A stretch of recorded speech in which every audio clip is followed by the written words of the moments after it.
Bismillahirrahmanirrahim. Assalamualaikum warahmatullahi wabarakatuh.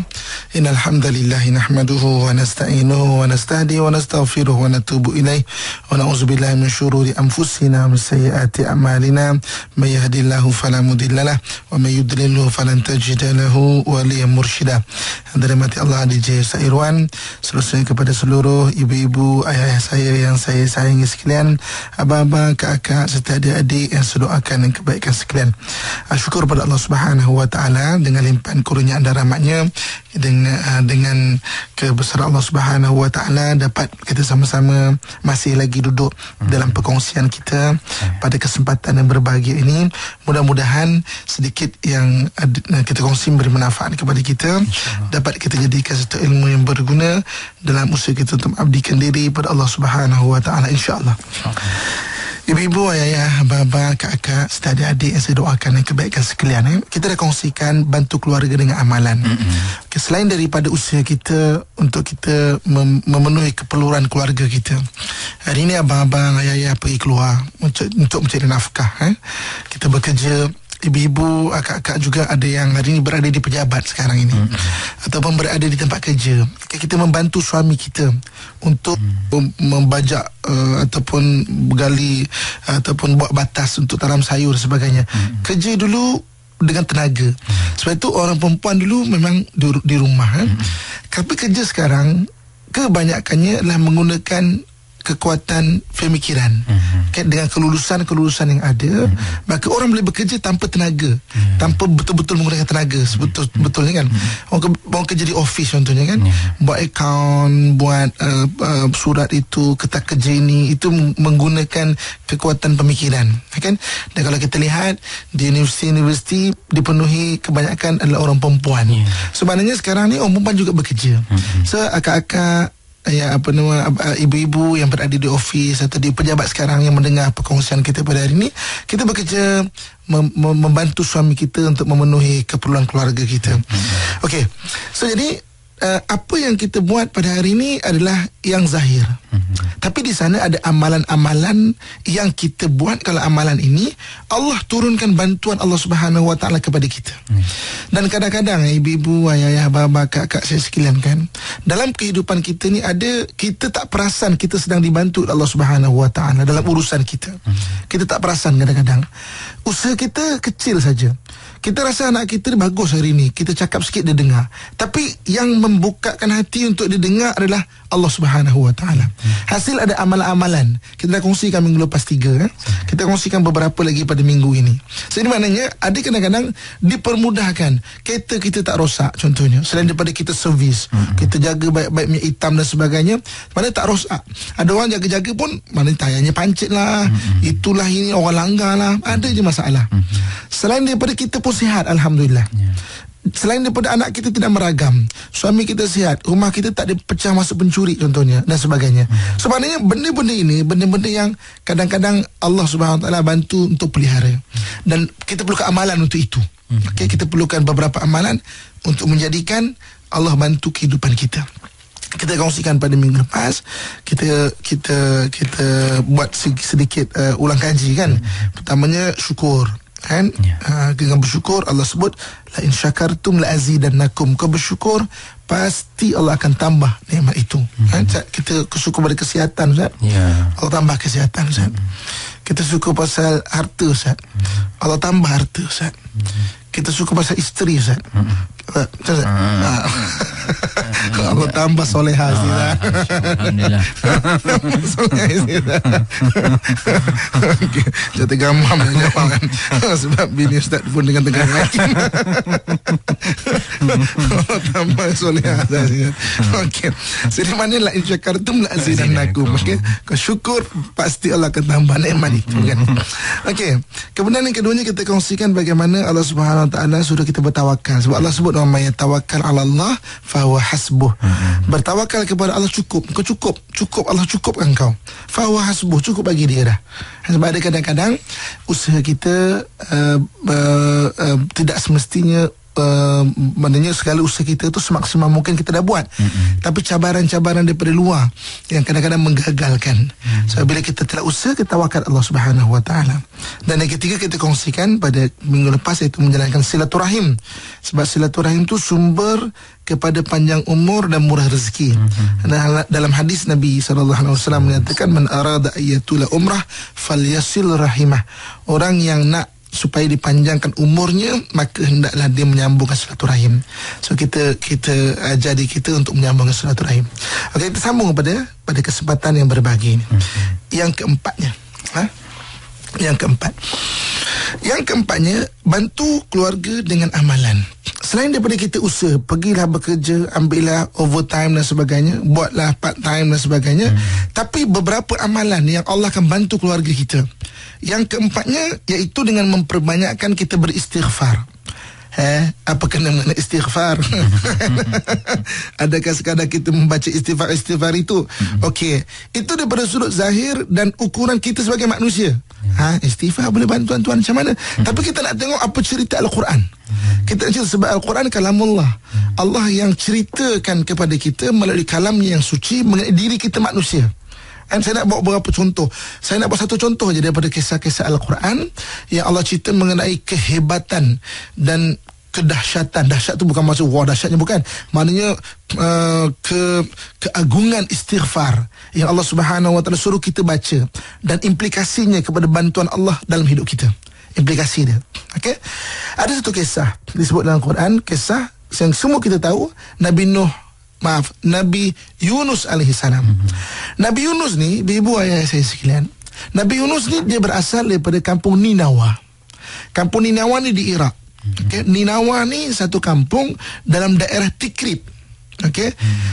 Daerah Tikrit ni adalah satu daerah yang banyak melahirkan manusia-manusia yang keras. So kebetulannya di Iraq sana, di satu kampung bernama Tikrit, dia ada satu kampung yang, atau daerah tu orangnya keras sejak dulu lagi. Kalau kita lihat siapa yang lahir daripada kampung Tikrit, antaranya Nabucodonosor. Nabucodonosor tak pernah dengar pun. Kalau kita baca sirah Islamiah, kita akan jumpa Nabucodonosor adalah orang yang menghanguskan kota Jerusalem pada tahun 586 sebelum Masihi. Maknanya hancurkan kota agama tu, Nabucodonosor. King George kan, kelima daripada kerajaan Rom, lahir daripada Tikrit. Okey. Ustaz pernah dengar tak satu tokoh sekarang moden ni, zaman kita ni, orang yang lahir daripada Tikrit? Ustaz ingat tak siapa lahir daripada Tikrit, Ustaz? Ingat tak? Saddam Hussein. Saddam Hussein pada Tikrit. Itu di situ tu memang orang-orang yang keras. Banyak lahir pemimpin-pemimpin yang keras di situ. Sebab sejak dulu lagi. So jadi dalam daerah Tikrit tu ada kampung Ninawa. Kampung Ninawa tu adalah kampung Nabi Yunus AS. So Nabi Yunus AS satu orang yang diberi Allah Subhanahu Wa Taala wahyu untuk berdakwah kepada kaum yang keras ini, kaum Ninawa ini, ataupun kaum kat Tikrit, sekitar Tikrit ini. Jadi oleh kerana kaumnya keras, dan Nabi Yunus pun dia pendekatan yang agak tegas. Okey, kaum dia tak terima, dia dakwah, kaum dia tak terima, dia dakwah, kaum dia tak terima. Lama-lama nak senang faham, mungkin bahasa dia bukan macam ni, tapi nak senang faham. Oh, kau tak nak dengar lantak kau lah. Macam tu. Nak senang faham. Mungkin bahasanya bukan macam ni, tapi nak senang kita faham. Jadi Nabi Yunus AS, oleh kerana kaumnya itu meninggalkannya, maka dia pun meninggalkan kaum dia. Kau tak nak sudah. Maka dia meninggalkan Ninawa, Iraq, turun bahagian ke ke arah utara. Maknanya kalau kita nak utara selatan, kita mungkin tak main, tapi turun ke arah ke laut. Okey, melalui negeri Palestin. Okey, dari Palestin melintasi daripada Iraq pergi ke Palestin sampai ke satu pantai. Nama pantai ni Jaffa. Pantai Jaffa. Pantai Jaffa ni lautnya adalah laut Mediterranean. Okey. So jadi dia pun Nabi Yunus AS pun naik satu kapal untuk pergi ke negeri-negeri Afrika Utara. Negeri Afrika Utara ni tak dinyatakan negeri mana, tapi negeri Afrika Utara ada 3 negara. Tunisia, Libya dan juga Maghribi. Itu negeri-negeri Afrika Utara. So tak disebut. Mungkin kalau hujung sangat, ataupun negeri paling hujung Afrika Utara ni Maghribi lah. Mana Maghrib, tempat matahari tenggelam. Maghribi. Mana tanah besar yang bersambung, yang paling hujung, paling barat sekali, Maghrib. Okey, paling barat. Tapi tak disebut ke Maghribi ke Tunisia ke atau ke Libya. Allah alam. Dulu punya kapal, Ustaz. naik kapal ini nak bayangkan supaya kita faham tau. Kita dapat membayangkan. Kita nak balik kebesaran istighfar ni. Ni kisah yang Quran cerita. Okey. Mana kisah Nabi Yunus AS. Dulu orang buat kapal bukan macam sekarang. Sekarang dia ada teknologi dia. Dia ada teori Archimedes contoh kan, ataupun teori macam mana displace water tu, air dalam lingkungan tertutup tu berapa berat, maka itulah kita boleh tanggung. Sebab tu kalau kita tengok serangan kapal kan, boleh bawa bertantan kan, melintasi samudra kan. Itu teknologi sekarang. Dulu punya kapal asal timbul sudah. Dia buang kapal timbul, okey lah ni, boleh kita belayar. Sebab tu aksiden kapal dulu sebenarnya memang banyak. Ribut sikit tenggelam. Ini dulu punya kapal. Ini bukan cerita sekarang punya kapal kan. Ini dulu punya kapal. Okay? Jadi maknanya ada kapal, Nabi Yunus AS minta untuk sama-sama dengan kapal itu untuk perjalanan negeri-negeri Afrika Utara sebelah sana. Maka naiklah Nabi Yunus AS. Dengan takdir Allah Subhanahu Wa Taala, laut ni bergelora, ribut berapa hari dah berada di laut ni ribut. Ni dulu punya cara Ni dulu punya cara. Ni cerita dulu punya cara. Kalau kapal ribut, dia akan buang barang dulu. Okey, barang-barang dia buang biar kapal tak tenggelam. Sebab kapal dulu asal timbul. Asal timbul, ni kapal ambil kau kan. Buang barang. Kalau barang juga tidak boleh menstabilkan kapal, dia akan undi orang pula terjun. Buang orang pula. Kan dulu tak ada life jacket, kira pandai-pandai lah kau. Kalau hidup lah. Kalau tak, aku doakan kau dapat rahmat Allah. Pandai-pandai lah. So jadi undi, dah buang kapal, dah buang barang ni, kapal masih tak stabil lagi, dilambung dengan samudra. Maka kapten kapal kan undi 10 kali undi, semuanya kena nama Nabi Yunus AS. Maka tak ada pilihan, Nabi Yunus AS pun terjunlah ke laut Mediterranean sebelah sana, laut sana. Maka dengan takdir Allah Subhanahu Wa Taala, elok terjun tengah laut yang bergelombang dan bergelombang itu, maka datang satu ikan disebut sebagai ikan nun. Sebagai ikan nun. Okay, sebab tu gelaran Nabi Yunus juga sebagai Zunun. Zu yang punya nun. Ikan nun. Okay? Ikan nun ni, walaupun sebahagian ahli tafsir mentafsirkan dia sebagai ikan paus, tapi sebenarnya laut Mediterranean, laut yang tidak ada ikan paus. Dia tak ada ikan besar-besar, tak ada. Kan? Dia tak ada ikan begitu. So ikan nun apa? Ikan nun adalah ikan nun. Ikan sejenis ikan. Saya dengan izin Allah Subhanahu Wa Taala dah minat diving saya. Semakin banyak kita diving, makin banyak makhluk-makhluk kita tak pernah jumpa. Baru-baru ni saya ada satu training di satu tempat diving, Zat. Macam daun, Zat. Daun kan? Tapi ikan, Zat. Daun berdiri macam pocong je tu dalam tengah laut, Zat. Tengah laut macam pocong je tu berdiri. Pocong tak tahu kan? Pocong. Tapi ikan, Zat. Anda pun ingat, ni daun apa ni? Kita nak pegang, tak boleh mengelak, Zat. Macam pocong lah kan? Cakap kan? So ghost hantu kan, ghost piper fish, itu orang putih panggil lah kan. Tapi memang ikan kan. So ni makin yang instructor saya itu pun kata apa, instructor trainer saya kan, yang train saya sebagai untuk instructor tu, dia berkata, aku bertahun-tahun inilah pertama kali aku jumpa. Mana kita menyelam, makin banyak menyelam, makin banyak sebenarnya ikan yang kita yang makhluk Allah dalam laut tu yang macam-macam lah. So balik pada ikan nun adalah ikan nun. Ikan nun walaupun setengah tafsir kata ikan paus tu tak senang kita faham, tapi nun adalah satu jenis ikan, memang ikan nun. Okey, maka dia naik, dia sambar Nabi Yunus AS, telan dan terjun dalam laut.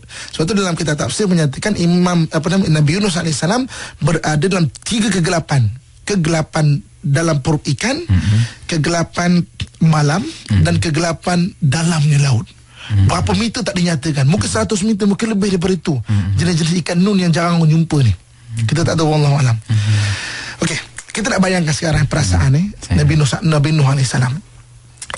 Ibu-ibu, kakak, ayah-ayah, abang, cuba bayangkan. Sebab saya pernah melalui benda ni, tempat ni, saya pernah melalui keadaan ini. Kita naik lift, tiba-tiba lift tu sangkut tengah-tengah jalan. Sangkut di tengah-tengah bangunan. Saya pernah kena satu ketika, kadang-kadang kalau lift yang bangunan tinggi 30 tingkat ni, dia ada lift express kan. Maknanya daripada tingkat 2 sampai tingkat 14 dia tak berhenti. Dia memang ni kan, terus je. Mana tak ada pintu ke situ. Okey. Mana lepas 14 sampai 30 baru ada. Kan. Saya pernah naik lift yang express ini dan sangkut ke tengah-tengah. Kan? Cuba kita bayangkan, kita berada dalam lift, tiba-tiba sangkut dan api mati. Dengan gelap dan kita tahu tempat tu sempit. Sebagai manusia, kita tiba-tiba jadi panik tau. Nafas kita akan makin laju. Kan? Kalau tak akan ada orang yang dalam tu menjerit, tolong kan. Kita tekan. Jadi benda je tak menentu arah. Kan? Boleh tak kita bayangkan kalau kita tiba-tiba tersangkut dalam lift? Kan? Dan cuba boleh bayangkan Nabi Yunus AS menyedut udara yang segar, tiba-tiba satu saat punya perihal terjun dalam laut, kena sampai ikan nun dan terperangkap dalam perut ikan nun. Kan? Macam Cik Mek lah Ustaz. Tak boleh buat apa.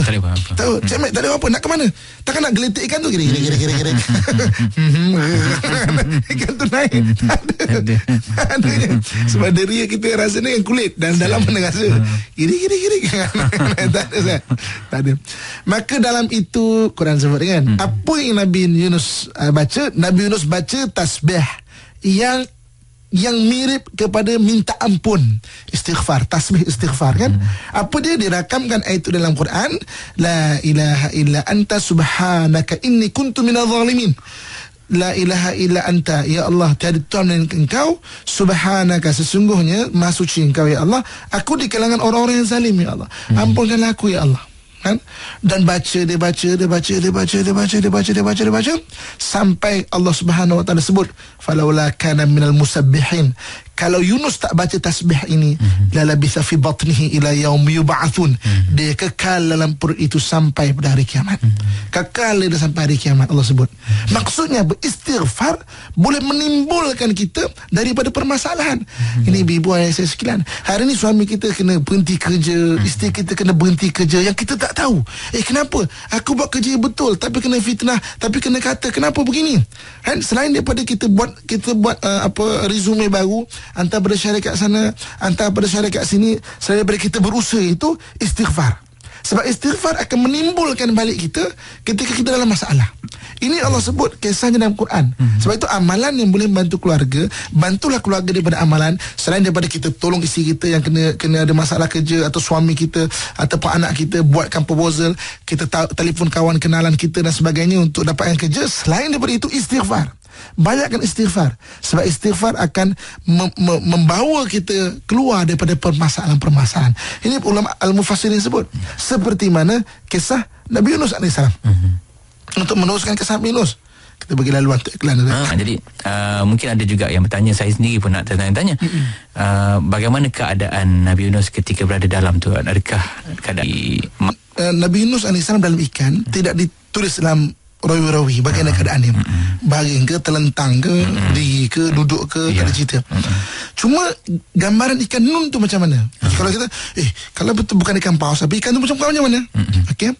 Sebab oleh kerana kisah ini kisah sejak dulu, nabi-nabi terdahulu, orang beriman yang bukan syarat Nabi kita Muhammad pun tahu kisah ini. Sebab kisah ini kisah tauhid, kisah wahyu, diturunkan, diceritakan kembali. So di Jaffa di Palestin, di Palestin, okey, ada orang pernah merakamkan bagaimana bentuk ikan nun itu. Kan? Sebab tu diorang ada buat replika di Jaffa tu, replika ikan nun. Maknanya bentuk dia tu bukan ikan paus. Dia macam ikan kembung saatnya tu, tapi besar. Maknanya menelan manusia tu. Dan kalau kita tengok, ya ke? Sebenarnya betul Ustaz. Dalam laut ni sebenarnya masya-Allah banyak lagi ikan-ikan pelik. Dekat Bali ada dipanggil ikan mola-mola. Orang biasanya kita tahu ikan siripnya itu maknanya dia nak imbangkan badan dia kanan kiri macam kapal terbang tu kan. Ini dia punya sirip yang imbang tu atas bawah je. Pelik, tak ada tempat lain. Ikan mola-mola. Ada macam-macam jenis ikan Zat. Yang macam yang kecil-kecil ni tahu saya cakap lah kan. Yang macam saya sebut tadi, orang putih tu sebut ghost piper fish. Tapi saya tahu macam pocong. Yang dalam air ada pocong kan. Macam lalang ataupun ni kan. Jadi dia bagi sign kat saya. Waktu tu kita dapat dalam 40 meter lah. Kata ini ikan. Saya kata ikan. Aku tengok ni macam lalang. Tak, cuma aku pegang. Kita nak pegang, dia boleh ngelak ni lah. Macam mengelak ni. Itu rahsia Allah. Sebab tu dalam Quran Allah sebut walillahi alimul ghaibi wasyahadah. Allah saya tahu. Kau tak usah action lah, tak senang cakap. Kau tak usah action lah, tak usah kerek lah. Tak usah kerek lah. Bagi Allah lah ilmu yang zahir dan yang kau tak tahu. Alimul ghaibi wasyahadah, yang ghaib yang kau tak tahu dan juga yang kau nampak ni. Jadi balik pada ikan nun tu, bentuk dia Allah alam, tapi ada orang yang maknanya pernah merakamkan dan orang buat replika kan, bentuk ikan nun tu. Jadi ada dekat Jaffa. Jaffa ni tempat di mana Nabi Yunus AS ikut sebagai rawi. Di situlah dia mula belayar dan di situlah dia dikembalikan. Nanti kita cerita kisah dia dikembalikan macam mana tu kan. Gitulah ya. Gambarannya kita boleh menggambarkan ikan tu sendiri dan ada buat satu replika kan. Jadi replika tu memang satu gambaran yang boleh dikatakan hampir tepat jugalah. Sebab bagi nelayan di Laut Mediterranean sekitar yang memahami kisah ini, mereka pernah mungkin Allah SWT nak lihatkan macam mana kan. Jadi mengikut mereka itu dan dibuatkan replika benda ikan begitu tu. Banyak juga saya kadang-kadang ikan-ikan yang kita tak pernah jumpa macam saya sendiri, saya dalam dunia diving ni kan, macam makin banyak menyelam, makin banyak jumpa, makin lihat ya Allah kebesaran Allah tu sangat luas. Kan? Maksudnya kebesaran Allah tu sangat luas. Makhluk Allah sangat banyak sebenarnya. Dalam air Zat kan, dan memang kita ceritakan sih iklan okay. Contoh Zat ikan hiu, ikan jerung kan. Perangai ikan jerung macam manusia Zat. Manusia di mana tempat yang ekstrim sejuk, ekstrim panas, situ manusia ganas lah. Maksudnya kasar kan. Manusia kan, maksudnya tempat yang panas. Contoh tempat panas ni bahagian-bahagian Timur Tengah, padang pasir, panas dia ekstrim sampai 50 lebih, sampai tak larat kita. Dan bukan 50 lebih tu, dia punya panas tu, matahari itu membahangi, maknanya memanaskan batu-batu dan pasir dan batu ni naikkan lagi penuh panas tu. Angin pun macam oven kan. Angin pun panas. Manusia tempat ekstrim panas, dia jadi ganas sikit kan. Macam tu juga ikan kan. Ikan ni tempat ekstrim sejuk pula dia ganas. Lepas tu great white shark contohnya kan. Maknanya ikan jerung putih yang makan orang tu, itu kat laut Pasifik kan. Jerung kat negara kita Zat, Allah lembut-lembut Zat, macam orang Melayu kat Zat. Kita fikir sipadan, mungkin ada dari dengar sipadan kan. Jerung-jerung tu besar-besar, lembut-lembut lah. Malu gitu lah. Dia pun malu, dia pun segan-segan, shy-shy lah. Tapi jangan buat macam tu. Pergi dekat Pasifik, jangan nak bershy-shy dengan si jerung tu. Cerah masa depan. Okay, kita balik cerita Nabi Yunus. Jadi setelah Nabi Yunus beristighfar, memohon bantuan daripada Allah SWT. Jadi macam mana Ustaz? Okey Ustaz. Jadi Allah Subhanahu wa taala falakana minal musabbihin, kalaulah Yunus tak baca istighfar tu, tasbih tu tadi, lalabitha fi batni ila yaumi yub'ats, dia akan kekal sampai dalam perut ikan sampai pada hari kiamat. Jadi dia pun baca la ilaha illa anta subhanaka inni kuntu minadh zalimin, la ilaha illa anta subhanaka inni kuntu minadh zalimin. Makin baca ikan yang dalam kedalaman yang tiga kegelapan tu, gelap perut ikan, gelap malam dan juga gelap pada kedalaman tu, makin naik. Tak senang faham mungkin kalau kita cerita dari sistem metrik dia kan, daripada sudah ukuran metrik daripada 100 meter mungkin 80 meter. Baca zikir lagi dari 80 meter naik 70 meter. Zikir lagi daripada 70 naik ke 50 meter. Zikir daripada 50 naik ke 30. 30 meter naik ke 20. Bagi banyakkan zikir naik sampai 10 meter. Lagi zikir naik ke atas surface ni ataupun atas darat, apa kata timbul dekat kawasan permukaan. Maka zikir, ikan nun ini bawa dia ke Jaffa balik, ke Jaffa balik, buka, dan sampailah Nabi Yunus AS keluar balik. Sebagai rawi kata 40 hari, sebagai rawi kata 4 bulan. Bayangkan entah makannya, rezekinya macam mana, tapi memang keluar tu dalam keadaan penat sangat, letih sangat, dengan oksigen yang mungkin tidak cukup, dan keadaan yang memang tak tahu bila nak keluar, hanya zikir saja. Kan bersyukur Nabi Yunus AS, maka dia berjalan, kemudian berhenti di satu kota bernama Halhul, dan berdakwah di sana, meninggal kat sana, ada makamnya di sana tu. Makam Nabi Yunus AS ikut sebagai rawi ada di Halhul. Halhul tu di Palestin, tak jauh daripada kota Jaffa. Saya kalau bawa orang bawa pergi Palestin, saya akan bawa antaranya ke makam Nabi Yunus AS. So jadi ibu-ibu ayah kakak Allah sekalian, ulama tafsir, ahli mufassirin sebut, kalau kita ada masalah, antaranya amalan yang boleh bantu kita selain daripada usaha sebagai manusia, maknanya buat resume baru, hantar, minta kerja sana, minta kerja sini, dia kena buang kerja ni, ataupun mungkin ada masalah tempat kerja dan sebagainya, usaha dan sebagainya, interview sana, interview sini. Selain daripada itu, banyakkan istighfar. Banyak istighfar, minta ampun Allah Subhanahu Wa Taala. Minta ampun bukan pada dosa semata-mata, tapi kelebihan istighfar. Kita punya tajuk kan, bantu keluarga dengan amalan atau dengan sikap. Amalan beristighfar itu Allah kurniakan kepada kita takdir yang baik. Maknanya takdir yang baik, yang membantu kita dalam kehidupan dunia ini. Itu yang kita nak. Sebab hidup kita ni dengan takdir. Kita ada takdir kita. Suami kita ada takdir dia, isteri kita ada takdir dia, anak-anak kita ada takdir dia. Kita kawan ini sama-sama kawan sekolah, kawan sama-sama masuk universiti, masuk college, sama-sama kahwin, sama-sama dapat anak, sama-sama makan barang yang sama. Sebab suami isteri makan benda yang sama kan, lebih kurang sama. Sama-sama makan, sama-sama keluar makan, beri makan barang yang sama, lebih kurang sama. Umur 50, isteri atau suami kena sakit kanser ataupun jantung, isteri tak ada dulu atau suami tak ada dulu, padahal makan benda yang sama. Sebab benda ini berlaku, kita ada takdir kita.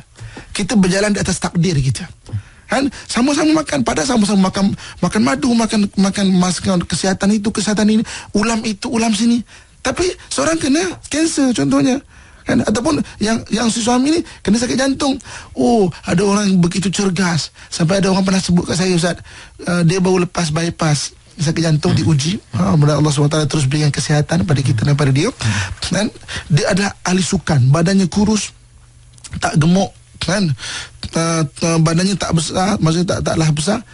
Sampai dia kata, kalau Tuhan, dia pernah cakap, waktu dah lepas, dia pernah sebut kat saya, Ustaz, dulu saya pernah sebut, Ustaz, kalau Tuhan nak uji saya sakit lah kan, bukan sakit jantung lah, sebab fitnya dia tu. Tapi akhirnya sakit jantung, dan alhamdulillah selesai pembedahan dan selamat. Mana dia kata tak boleh nak cakap. So takdir Allah, hidup kita ada takdir kita masing-masing. Anak kita ada takdir kita.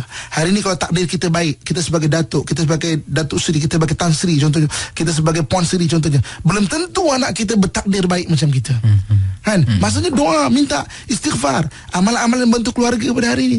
Hari ini mungkin kita orang kampung, hari ini kita mungkin hanya bekerja penuri getah, bekerja sebagai pengusaha sawit. Belum tentu anak kita juga pengusaha sawit.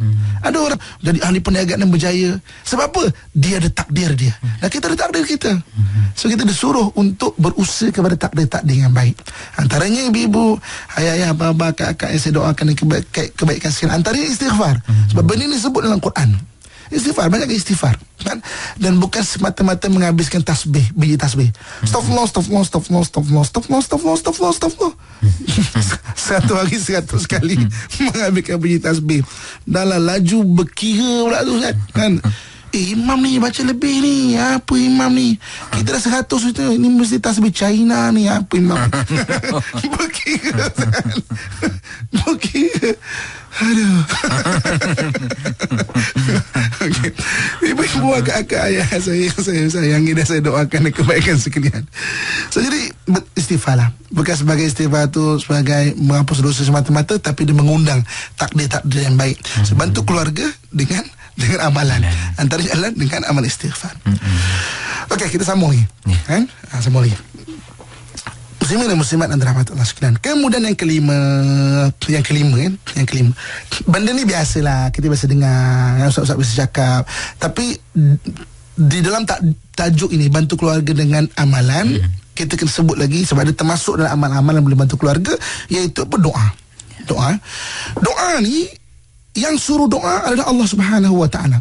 Walaupun kita kata hari ni Tuhan tahu apa hajat kita, apa kita nak minta, kan? Kita sebut kadang-kadang saya pernah ada orang sebut kat saya macam tu. Apalah ada orang nak doa Ustaz. Tuhan kan tahu keperluan kita. Tuhan cukupkanlah apa kita nak minta.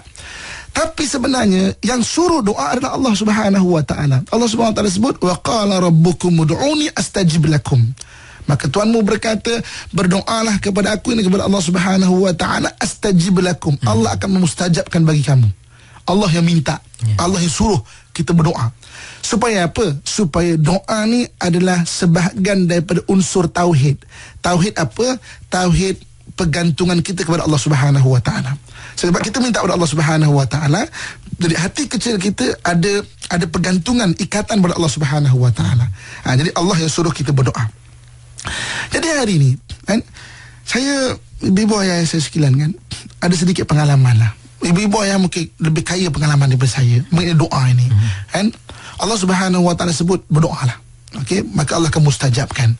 Dan kita intaikan juga waktu-waktu yang mustajab doa. Antaranya waktu mustajab doa ni hari Jumaat. Hadis yang diriwayatkan oleh Tirmizi bahawa hari Jumaat ada 12 waktu mustajab, kan? Yang kita tak tahu bila, kan? Mustajab ni bukan seluruh dunia tiba-tiba mustajab, tak. Mungkin setempat, mungkin kita saja, mungkin kawasan kita saja, kan? Maksudnya doa hari Jumaat ada 12 waktu mustajab. Intai-intai, kan? Saya dengan izin Allah selalu bawa orang pergi Palestin. Banyak melihat keajaiban doa. Banyak melihat keajaiban doa. Ada tak hari Ustaz, balik-balik Jumaat, Ustaz, terima kasih lah Ustaz, saya dapat itulah. Ada yang kahwin lama tak dapat anak, syukur Alhamdulillah dapat anak, ada dapat kerja yang bagus apa semua, kan? Ada tu makcik tu, Alhamdulillah dengan izin Allah Subhanahu Wa Taala, dia bawa pergi Palestin, kan? Ada bawa bantuan, kan? Dan bantuan ni kebetulan hilang kat sana. Saya berkata sabar cik, sabar, doalah mana yang baik, mana yang baik. Okey. Dia ikut saya beberapa tahun lepas. Satu hari tu jumpa saya. Alhamdulillah Ustaz, terima kasih Ustaz. Ustaz kenal saya tak lagi Ustaz? Oi, kenal. Makcik bukan dulu yang ikut saya pergi Palestin? Betul Ustaz. Kan makcik yang hilang duit tu kan?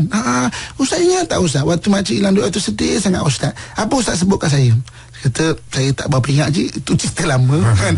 Banyak lama, tapi ya, mungkin saya menenangkan makcik lah.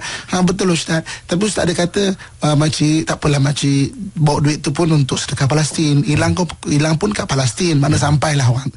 Hajat tu sampailah juga, kan? Cuma Ustaz kata, makcik doalah yang terbaik apa diri makcik, apa keperluan makcik, kan?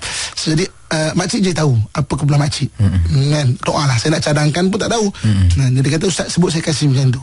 Saya pun sedih Ustaz, dekat Masjid Aqsa pun saya pun doa Ustaz. Alhamdulillah Ustaz, balik-balik sampai makbul doa saya Ustaz. Makcik, apa doa tu sih mungkin saya boleh kongsi. Alhamdulillah Ustaz, sampai jodoh saya Ustaz.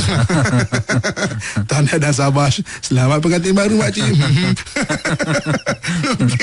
60 lebih dapat pakcik, 60 lebih. Alhamdulillah. Okey. Ini doa. Ini doa. Kita tahu apa hajat kita, kita tahu keperluan diri kita, doa. Dan madu pada manusia hari ni kan, aduh Ustaz, pening Ustaz, anak saya Ustaz, bawakan air Ustaz. Lebih detail kita mengadu pada Allah Subhanahu Wa Taala. Lebih detail mengadu pada Allah. Doakan suami. Hari ni kadang orang pening kepala, mikir bukan pasal laki dia betul ke, pergi meeting tipu ke apa. Kita pening mau buat apa? Kan, berdoa lah kepada Allah. Kan, Ustaz, suami saya ni Ustaz pergi kerja ni Ustaz, daripada menyanyi pula Ustaz, sampai sikat rambut tu.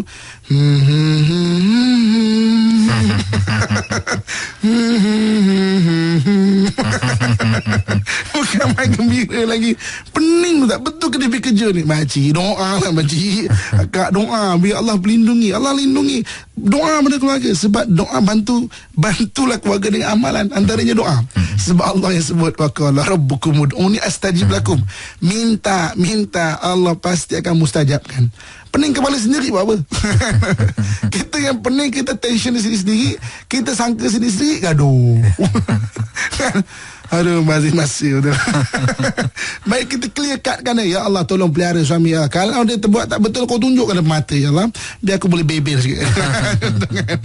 Lembutkanlah hati dia ya Allah. Doa Tuhan yang mendengar doa kita pada hari ini, Bu. Tuhan yang sama yang mendengar doa Nabi Ibrahim AS. Ketika siapa pun tak boleh bantu Nabi Ibrahim AS. Tuhan yang dengar doa kita pada hari ini, Tuhan yang mendengar doa Nabi Isa AS, yang akhirnya Nabi Isa diangkat ke langit, selamat daripada fitnah, selamat daripada aniaya kaumnya. Tuhan yang sama dengan mendengar doa kita Nabi Muhammad SAW, orang-orang terdahulu daripada kita. Tuhan yang sama yang memustajabkan doa orang terdahulu. Hari ini angkat tangan. Yang Allah SWT sebut, wa qala rabbukum ud'uni astajib lakum. Doalah, maka Allah akan mustajabkan bagi kamu itu. Saya setakat saya dulu bagi kita kongsikan. Untuk setakat ni amalan, bantulah keluarga dengan amalan. Wallahu a'lam.